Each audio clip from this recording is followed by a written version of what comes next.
So basically, I am one of the 5 international students on my course, and I'm the only Indian on my course, and everybody else is a localite. I got one friend come in the course like in December. He's from Pakistan, and there was somebody finally I could talk in Hindi with on my course all day at university.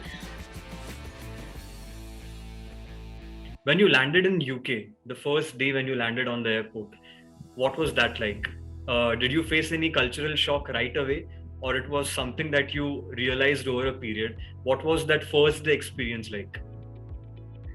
It's a little bit different for me. I had been to the country before, so I knew the country and I knew everything. I visited it for a month, so I was aware of the entrance, and the culture was not a shock. But I would say like there's a difference between there's this thing of north and south of UK. Like I'm in the north and there's London is in the south, and there is a cultural difference between how people are in the north and in the south.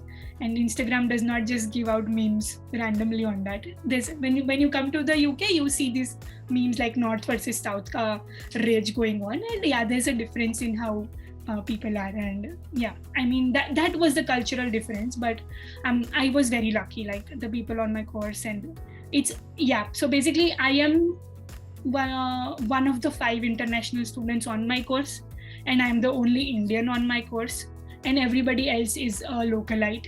So yeah, I mean that has helped a lot. You have to come out of this niche of your common people to be able to learn. So yeah, not having Indians around in my course has helped. But don't you feel if there were any Indian students around, you might have felt a bit more comfortable, kind of a homely feeling? I mean, if my friend sees this, I got one friend come in the course like in December. He's from Pakistan, and there was somebody finally I could talk in Hindi with on my course all day at university. So yeah, that was a great feeling. Yeah, it is a great feeling. But yeah, it was always something I used to tell my students also. Like when people would go like Texas, because there are a lot of Indians in Texas, or Dallas because there are a lot of Indians in Dallas. We have a lot of relatives. Why do you want to go to the same environment? Let's go out of it. Obviously, there are advantages. Pick up those advantages when you want to apply for jobs. Can you share which is the course that you're pursuing over there right now? Yes, so I am doing psychology in education at the University of York. So before this, I was working at Yocket itself as a counselor, study abroad counselor. And before that, I did my bachelor's in management studies. That was from Mumbai, Nursing Onji. Yeah, so basically a background until Yocket in management and finance. So can you throw some light on what conversion courses are and what is the batch mix like for these courses? Yeah. I mean, yeah, that's a really nice thing to share as well. Like it's not just for psychology, but you could do something else as well, and there will be a conversion course, and it will be mentioned on the website as well.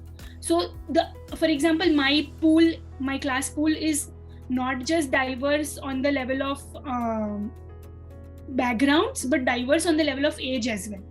Like there are hardly, I would say like there are 5 to 6 people who are my age, and mostly it's like I have people who are 30 plus on the course.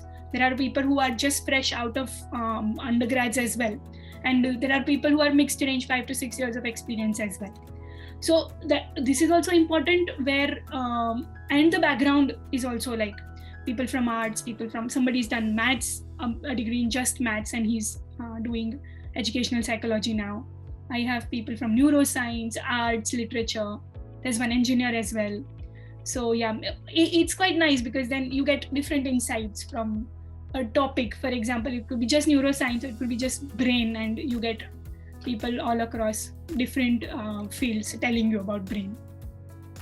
All right, that is very interesting. And this is a 1-year course, right? It is. Most of the courses in the UK are 1 year, and this also is 1 year. That is one of the demerits, I would say, which I have found out. Like for somebody who is just transitioning fresh, you have to consider this, that in 1 year you won't be able to grasp everything of psychology, like up to the level who somebody's done a bachelor's of 4 years. So the course tries to shrink up a bachelor's, for example, कि आप इतना gain कर लोगे कि जो bachelor's में सिखाया था, they will try to scrunch up everything in 1 year. So to be able to absorb that, to learn that from a completely different field, it can be a little bit overwhelming, but there are chances you won't grasp everything. Like you will miss out on stuff because after a point it will be a bit overwhelming. So yeah, that's one demerit I would like to share as well. So how did this shift happen? Studying a management course, then working as a counselor, and now doing a psychology course. So how has that journey been like, and what made you choose this particular option for masters?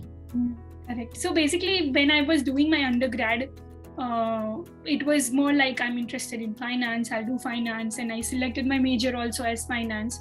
There were two reasons majorly for the shift. First was not enjoying the finance bit. Second was also when I was preparing for the MBA journey, I was full on hands-on, what country, what this, what where, what MBA. And eventually what it turned out like I did not do good on my GMAT as well. But then I had a set criteria of universities I wanted to go for the MBA as well, which were not making any sense. But I would say the major question which was troubling me was what after the MBA, which was not something which was satisfying. Like the options were strategy, finance, and then just go into the corporate stream, which was not something which was making sense to me at all. That's how this shift happened when I started working at Yocket.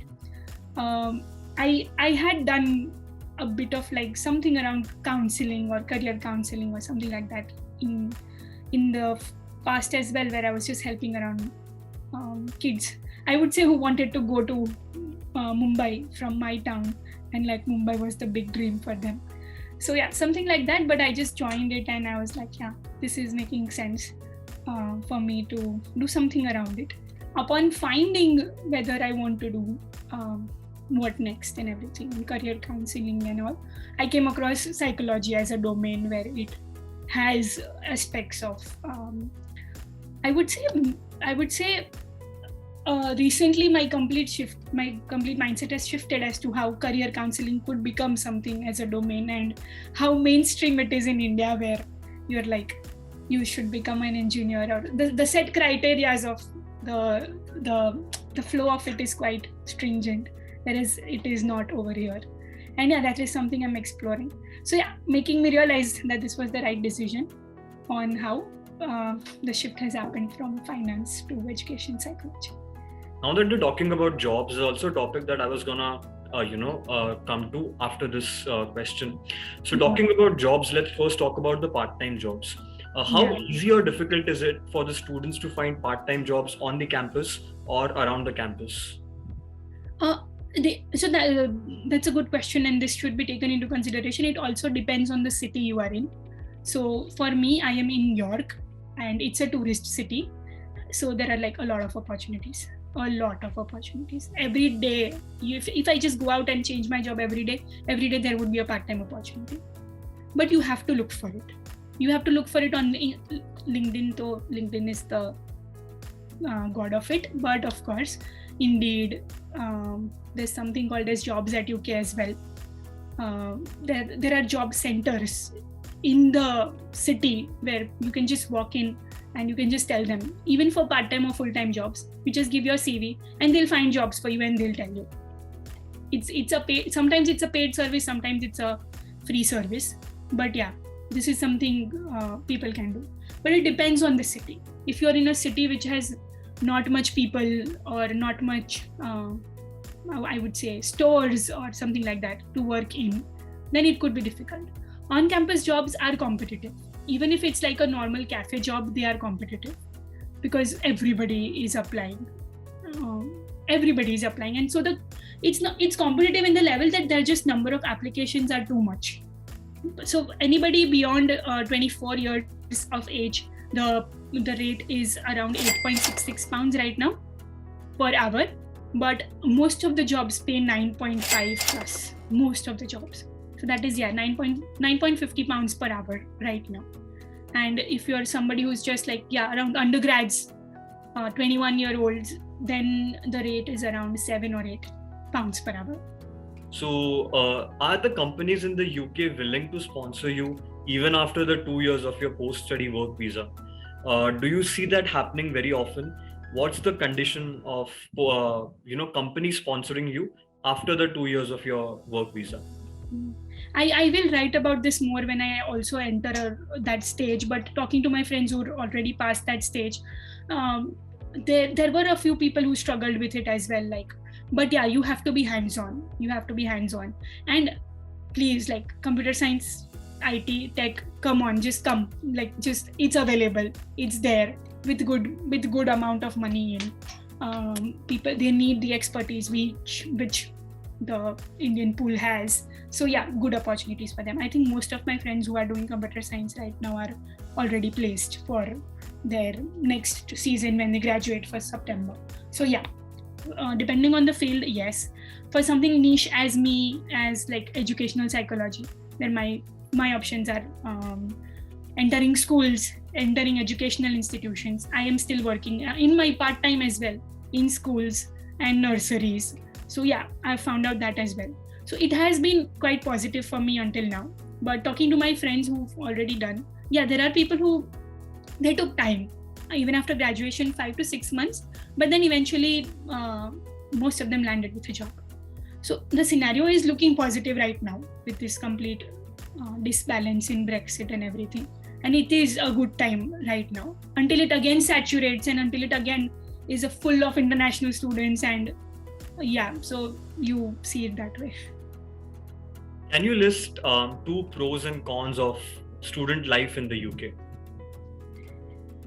Okay, I can do that. Cons, let's start. Obviously, cons always. Yeah, the weather can be intimidating. It's not a joke. But yeah, if like you're somebody who's not okay with the gloomy environment and who can take time to settle down, the weather could be a con. It is like, apart from studies and all, it is something which affects your mental health. So that is something to take in consideration. Another con would be, yeah, like I mentioned, the advanced levelment of your course. Like, you have to see how advanced your course is to be able to catch up to it. Another important con is knowing nobody does this. Even I myself missed out on this, but you have to go to your course you are finalizing.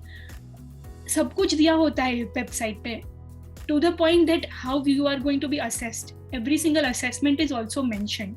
So this could be a problem where you are not able to, because it's more like writing in the UK. You just have to write. And it's in a different way of writing, not how we would write. We are just giving MCQs and Q&As as a part of our exam. So that could be one con. But yeah, pros, I would say exposure. The country is good. The country is nearer to home. They are very open. They are very open in the mindset, in the culture. The people, there are a lot of international students, of course. That's one advantage. But yeah, and recently, of course, ये Brexit तो हुआ ही है, but with Brexit, more and more opportunities. And now they've also brought up the post-work permit. So everybody and anybody can stay for 2 years.